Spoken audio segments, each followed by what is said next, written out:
Nossa entrevista de hoje é com o professor João Paulo Pitelli Manoel, que é professor do Departamento de Matemática Aplicada desde há 2 ou 3 anos, né?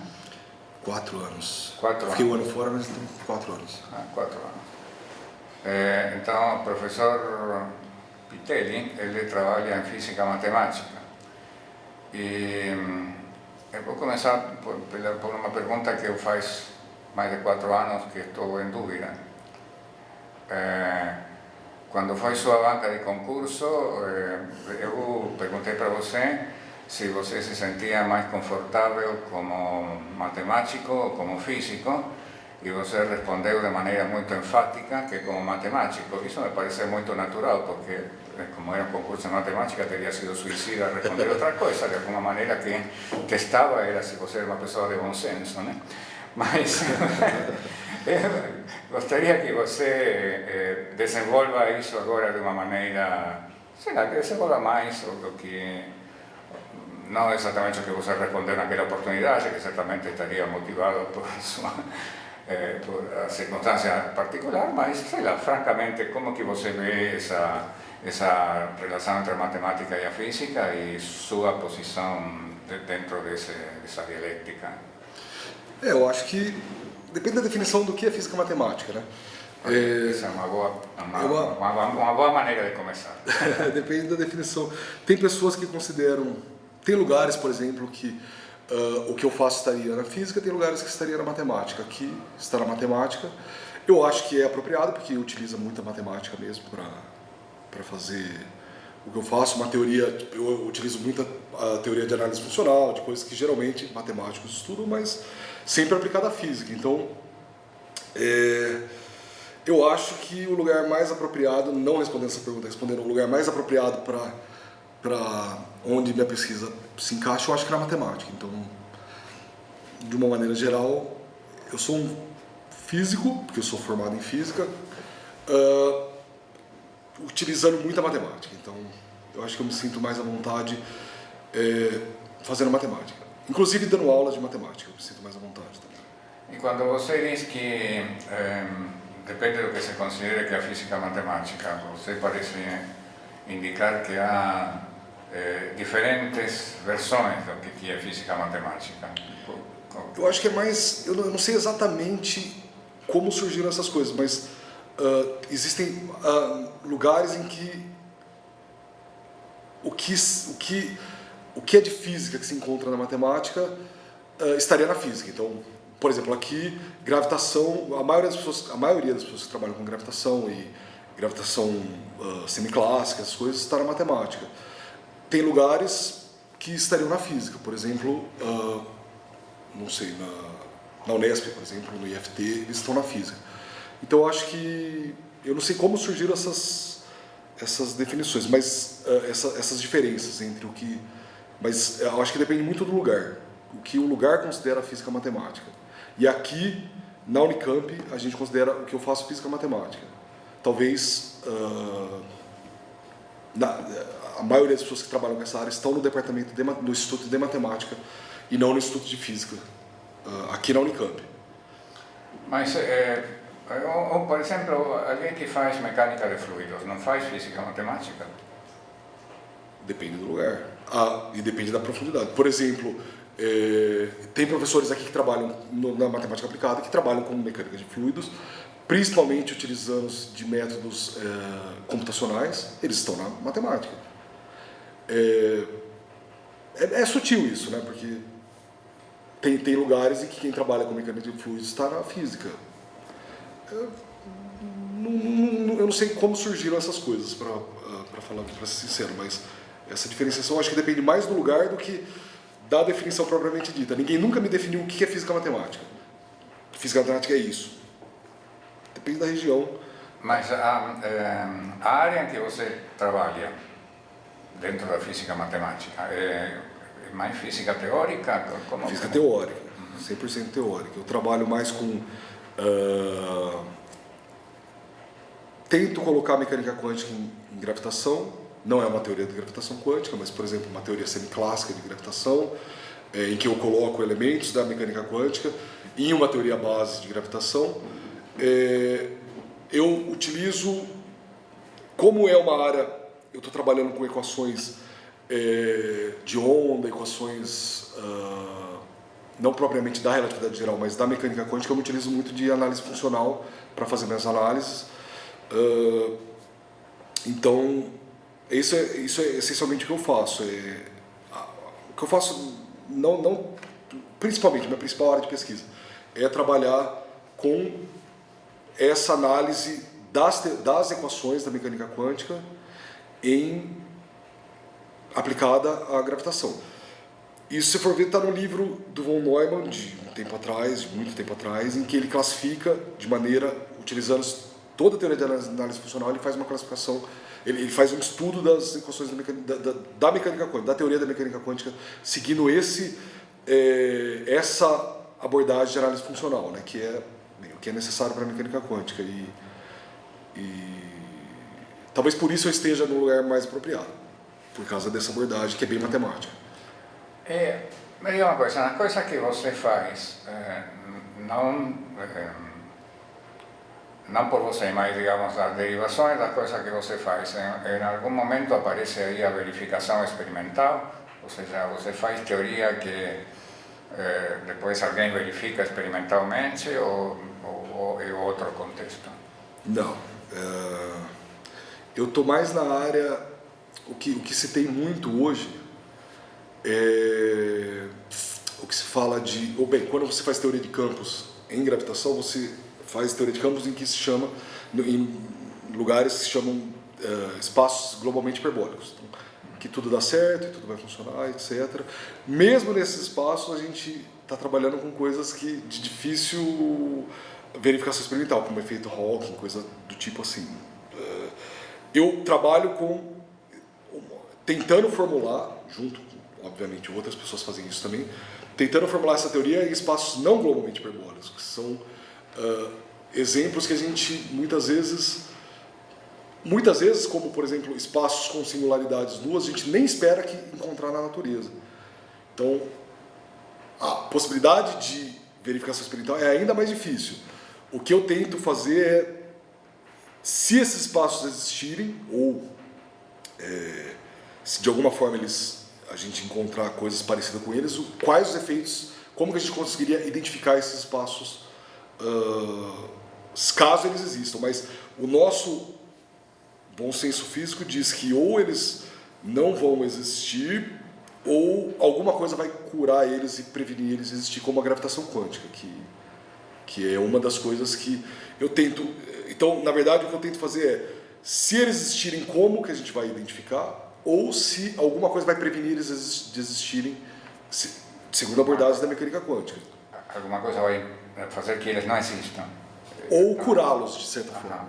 Tipo, tem espaços com singularidades nuas, como, por exemplo, espaços cônicos, que são espaços que têm uma singularidade. É um tipo de variedade diferenciável, isso? O que é um espaço globalmente hiperbólico? Um tipo de variedade diferenciável? O espaço globalmente hiperbólico ele é um espaço em que a evolução, por exemplo, de uma equação de onda, você dá as condições iniciais e ela evolui tranquilamente. Tranquilo, você não precisa se preocupar com ela. O que não acontece em espaços não globalmente hiperbólicos, por exemplo, o espaço com uma singularidade, em que o que acontece nessa singularidade vai influenciar no restante do espaço. Então você precisa dizer o que acontece ali. É isso essencialmente que eu estudo. É dizer o que acontece em pontos que, numa singularidade, ou mesmo um espaço com uma parede, né, em que o que acontece na parede. Você precisa dizer o que acontece na parede. Então é essencialmente isso que eu estudo. Esse é um espaço não globalmente hiperbólico, um espaço dentro de uma caixa, né? O espaço é uma caixa. Você precisa dizer o que acontece na parede para saber o que acontece em todo lugar. A parede, o que acontece na parede influencia o que acontece com a evolução de uma onda, por exemplo. E é essencialmente isso que eu estudo. Então, a gente espera que a mecânica quântica, de certa forma, cure esses problemas, essa singularidade. De certa forma, ela vai ou vai, são duas visões. Ou ela vai curar o que essa singularidade poderia causar, ou ela vai ela vai curar e não existe singularidade, ou ela vai dizer o que a gente faz lá. O que significa curar? Sumir, ela vai sumir, tá. de certa forma. Não tem singularidade lá, de alguma forma essa singularidade não vai causar problema. Ou se ela persistir, o que a gente faz lá com essa singularidade? Qual é a prescrição para lidar com ela? Coisa que a gente não sabe até hoje, que a teoria do Einstein, por exemplo, não nos diz o que fazer. O que fazer na singularidade? Quem sabe a mecânica quântica nos diga isso. A minha pergunta é mais... Eu tenho essas duas perguntas. Será que a mecânica quântica vai curar?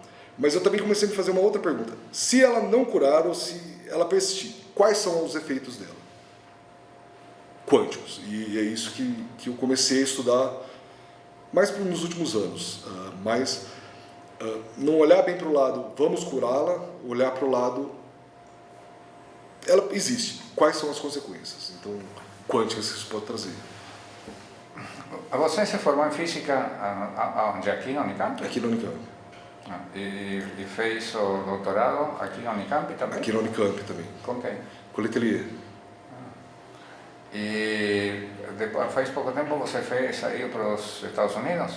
Sim, eu fiquei um ano em Chicago de julho de 2018 a julho de 2019. E como foi sua experiência, né? Foi boa, é uma cidade fria, muito frio pra gente que mora no Brasil, é difícil, mas foi bem produtiva, conseguimos, essencialmente,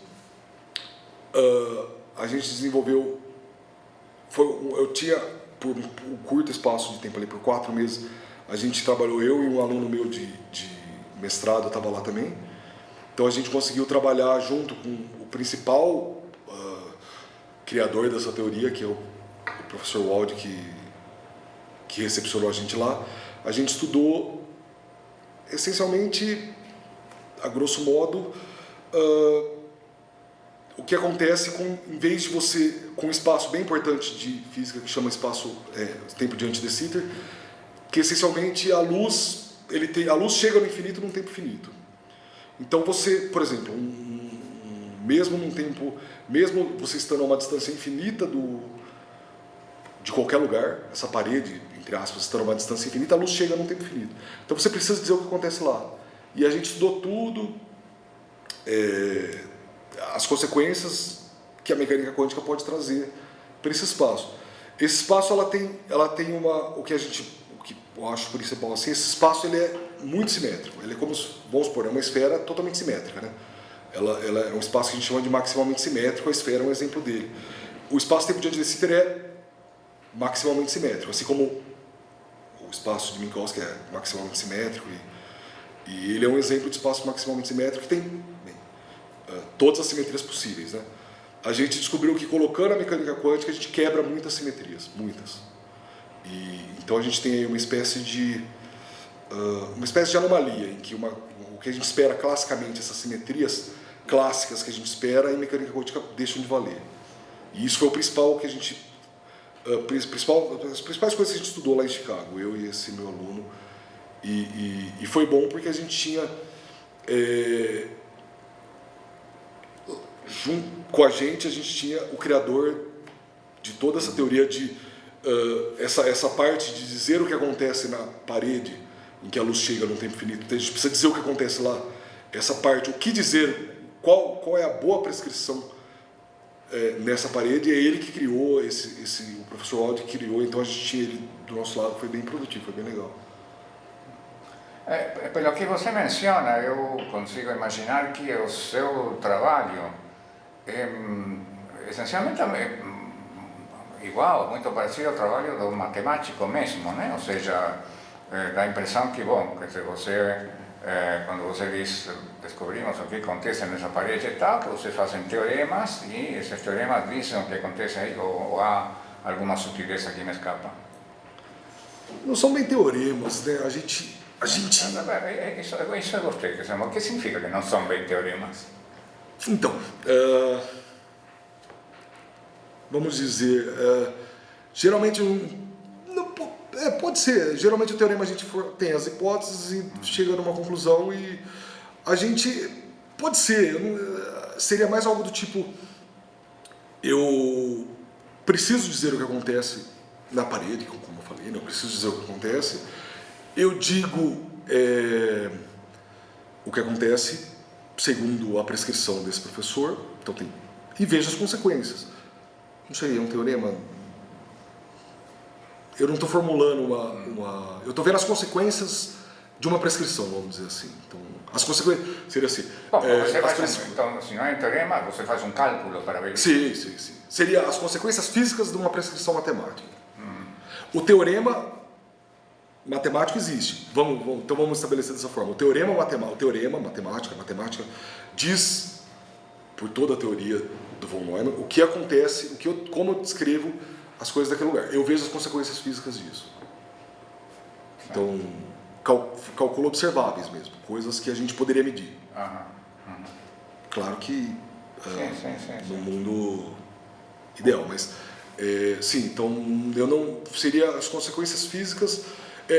Esses teoremas matemáticos são são fortes, são teoremas bem estabelecidos, agora o que eu acho que o que eu acho que estava faltando, que eu acho que eu pelo menos consegui fazer em parte isso, é trazer, beleza, temos muitos teoremas matemáticos que dizem como prescrever, que dizem várias coisas, mas o que a gente vai ver, o que a gente vai enxergar? E é isso que eu tentei buscar. Tipo, ¿Con quem, aqui em Campinas, pode ser aqui no nosso instituto, ou em outro lugar, no Instituto de Física, não sei. Com quem você trabalha? A área em que você trabalha é uma área de outras pessoas aqui dentro? Mais ou menos dentro, digamos. Eu trabalho... Talvez eu trabalho com, por exemplo, com o professor Ricardo Mosda, que a gente acaba, por colaborar bastante, a gente acaba misturando um pouco, mas essa é uma área que acho que eu comecei, mas que, aqui na Unicamp, claro, né, mas que a gente acaba trabalhando junto em diversos trabalhos, então acho que faz parte O Ricardo também foi estudante de ateliê, né? Não. Não. Jaime, eu acho. Enfim, do Jaime e do Valdir. Agora eu não lembro qual foi do mestrado, doutorado. Mas a gente acaba misturando um pouco por trabalhar junto, assim, né? Acaba misturando, mas já trabalhei com o professor Alberto Sá também, que também faz algumas coisas relacionadas a esse assunto.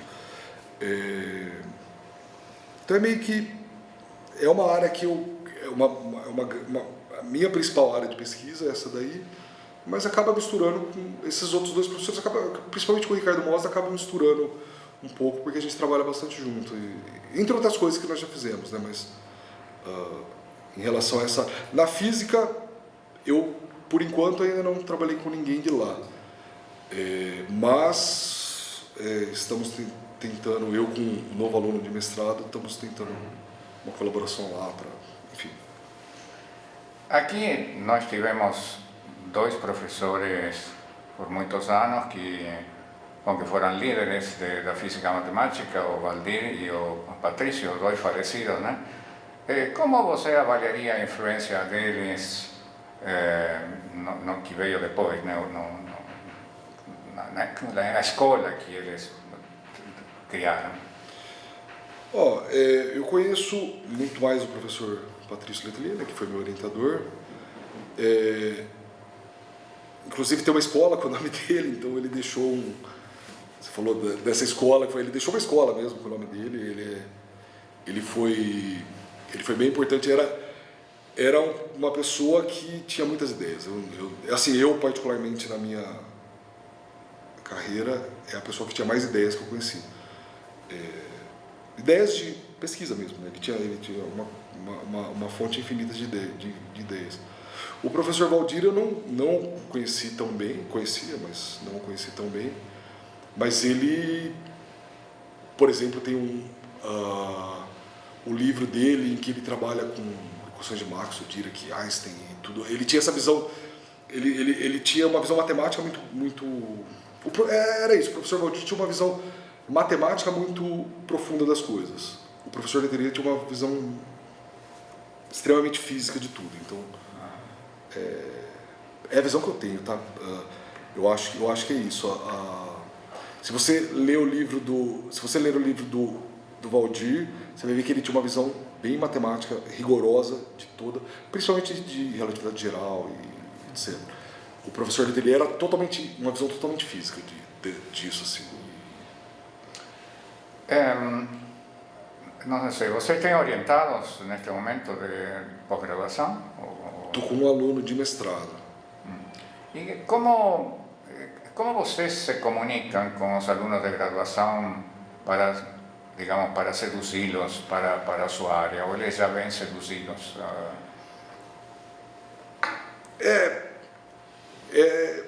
Eu não... Geralmente eles já vêm buscando, porque é uma área que, principalmente quando você fala em teoria de campos e espaços curvos, é uma área que atrai. Então, você diria que já há estudantes que entram na universidade com essa ideia na cabeça? Na pós-graduação, sim. Não, na universidade mesmo, digamos, estudantes que querem fazer física com uma ideia de fazer cosmologia, coisa assim, gravitação quântica, às vezes mesmo sem saber... Esse tipo de estudante existe? Sim, às vezes mesmo sem saber exatamente do que se trata, mas tem essa... por ler várias referências. Você era assim quando era? Não, eu entrei gostando... Eu gostava de tudo de física, depois que eu fui escolher exatamente, mas eu não tinha uma visão romântica de uma área, assim, eu gostava de física, eu gostava de fazer... Era a disciplina no colégio que mais me atraía e eu tinha curiosidade em aprender. E é claro que trata, como todo curso, o final fica mais legal, né? E quando a gente aprende mecânica quântica, principalmente mecânica quântica, a nossa cabeça muda, assim. Por isso que eu não quis abandonar a mecânica quântica. Eu lembro que até, já vou outra pergunta, mas eu lembro que até quando uma conversa com o professor Patrício, ele falou, ele fazia relatividade geral, né? Principalmente, né? Coisas de gravitação. E ele falou, o que você quer fazer? Eu falei, eu gosto muito de gravitação, e realmente é minha área preferida da física, mas eu não quero abandonar a mecânica quântica, porque a gente muda a nossa cabeça quando a gente aprende isso. E ele falou, então vamos fazer os dois, e aí que começou a minha área de pesquisa, estudando essa união dos dois, né? Tentando. Mas, enfim, eu aprendi a ter essa visão romântica depois de muito tempo, mas eu gostava de física e de tudo, de tudo que tinha, mas as pessoas podem entrar com... Algumas pessoas entram, pessoas muito cedo, às vezes segundo ano de graduação, vêm falar comigo querendo fazer cosmologia, ou querendo fazer gravitação quântica. Às vezes, pode até não saber exatamente do que se trata, eu explico o que eu faço, a minha área, mas já vem com essa... O maior problema, na verdade, é você juntar a física com a matemática. Então, é um perfil que precisa gostar muito de física e se interessar por... e da parte rigorosa matemática. Então, esse é um perfil mais difícil de encontrar. Mas... Que graduado está mais... tem uma formação mais adequada para continuar estudando na sua área, o graduado em matemática aplicada, ou em física, ou em alguma outra coisa? Não sei, eu acho que é difícil, eu acho que depende mais do perfil da pessoa, porque se for um cara, definitivamente um cara que só se interessa por matemática ou só se interessa por física, não funciona. Então, eu acho que depende mais do perfil da pessoa. Se for um matemático que se interessa e que quer se aventurar na área da física, ótimo, ou matemático aplicado, aí, o cara mais ligado à matemática. Se for um cara da física, tem que ser um cara que não tenha medo de aprender matemática, mas eu acho que é mais o perfil da pessoa, sabe? Se for uma pessoa limitada à matemática ou à física, não dá. Isso que é o que eu falei, que é o perfil mais difícil que é o maior, né, o perfil mais difícil, uma pessoa que fala, não, eu vou fazer, eu vou aprender toda uma nova matemática e não pode ter medo, tem que... Em que momento da sua formação você adquiriu sua formação matemática rigorosa? Foi mais quando eu me formei em física e no último semestre eu comecei a me interessar por matemática. Aí, assim, o último ano, na verdade, né? Eu comecei a me interessar mais por matemática e aí eu decidi que eu ia fazer mestrado não na física, mas na matemática aplicada. Por diversos motivos, talvez por estar no meio entre a física e a matemática, pela liberdade que eu tinha de cursar disciplinas de todas as áreas, como é o caso pude cursar disciplinas da física, da matemática aplicada, da matemática, e principalmente, bem, essa foi onde me atraiu. Eu escolhi também a matemática aplicada porque, principalmente o curso de análise, né, eu sabia que eu ia usar aquilo, porque eu terminei o meu curso de graduação, a gente ia propor, eu e o professor Letelier, a gente fez uma proposta de bolsa para estudar algo desse tipo, e aí decidimos, não, eu vou fazer o mestrado e vamos passar para o mestrado, enriquecer um pouco mais e fazer no mestrado essa coisa. Então, quando eu ia entrar no mestrado, eu já sabia o que eu ia precisar, porque desde o final da graduação, eu já estava buscando, a gente já estava quase procurando uma iniciação científica nessa área. Aí eu sabia que eu ia precisar muito de análise, aí eu escolhi a matemática aplicada e por todo esse... Então foi mais ou menos no começo do mestrado, no final da graduação, que eu comecei a estudar mais profundamente, no começo do mestrado, aí eu tinha que estudar, né, matemática rigorosa para... Então, isso significa que a estrutura do curso de matemática aplicada foi útil para você ou você conseguiu essa formação apesar da estrutura? Não, foi útil. Eu acho que eu gosto muito das duas disciplinas básicas do curso, que são análise e matrizes. Eu acho que ela... Você está dando análise agora? Ou Não. Não deu ainda? Já dei uma vez.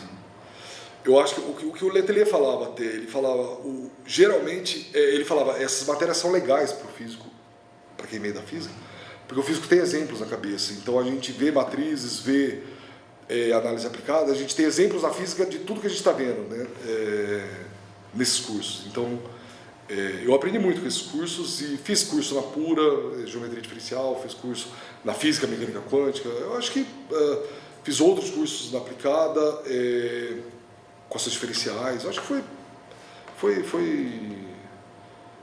eu gostei. Você tem relação com a computação? Ou seja, você faz números? A Patrícia fazia, né? Fazia. Eu faço, não, eu faço algumas coisinhas que vão me ajudar na minha pesquisa teórica. Eu não trabalho com cálculo numérico especificamente. Assim, se fazer esses cálculos for me ajudar de alguma forma, ok, eu faço, mas o objetivo é puramente teórico, é mais teórico, né? Então, se de alguma forma essa interação com a computação me ajuda, eu uso. Como eu já fiz em alguns trabalhos, coisas desse tipo, mas sempre buscando uma conclusão teórica, né? Não buscando aperfeiçoar os métodos numéricos, usando os métodos numéricos para uma conclusão teórica, geralmente. Você diria que você é, inclusive, mais teórico que Patrícia, nesse sentido? Sou. Não, com certeza, porque o Patrício, ele era bem teórico em várias áreas, mas tem artigos dele em cordas cósmicas que são bem teóricos, e ao mesmo tempo ele fazia estudo de galáxias, estudava diversas coisas que ele usava cálculo numérico absurdo. Então mas, na verdade, a pergunta talvez não que eu seja mais teórico que ele. Ele tinha mais essas duas vertentes. Eu sou mais teórico, eu tenho mais uma vertente teórica. Gosto de usar cálculo, esse approach numérico para conclusões teóricas. Então, faz alguma coisa, a gente está terminando um trabalho que a gente faz uma simulação para descobrir o que acontece determinada, então a gente faz uma simulação para ver o que acontece, mas o nosso enfoque é descobrir o que isso pode nos ajudar com conclusões teóricas, estrutura do espaço-tempo, coisa assim, estrutura pequena, em pequena escala do espaço-tempo e tal. Aí a gente faz simulação numérica para ver isso, mas a conclusão principal não é melhorar aprofundar e melhorar os métodos. Isso geralmente a gente tem mais tempo para fazer essa análise, não precisa aperfeiçoar, sabe, para ganhar tempo. A gente tem um pouco mais de tempo para fazer conclusões teóricas, assim. Como é seu relacionamento com o CNPq? Você é cliente do Comitê de Matemática ou do Comitê da Física? Quando pede bolsa, assim. Sim. Eu já pedi para Física e para Matemática. Depende por exemplo, se você... Depende da época, né? Se você tá... Por exemplo, se eu tivesse...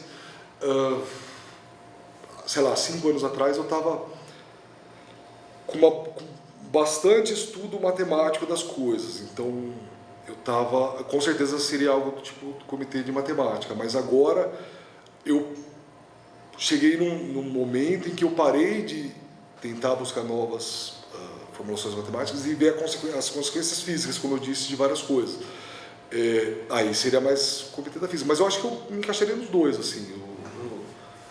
Não. Já pedi para os dois, eu não sei. Como você vê seu futuro? O futuro?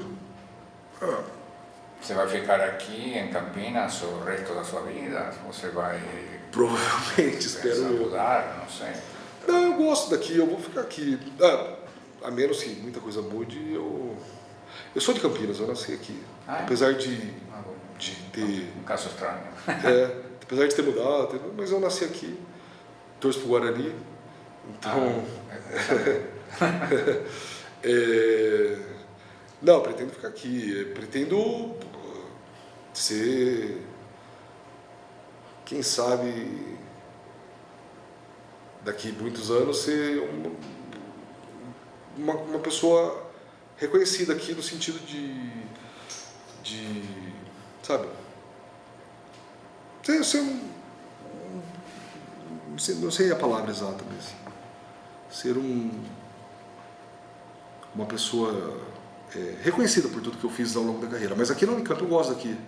Eu gosto daqui. Eu me formei aqui, eu sou de Campinas, eu gosto daqui.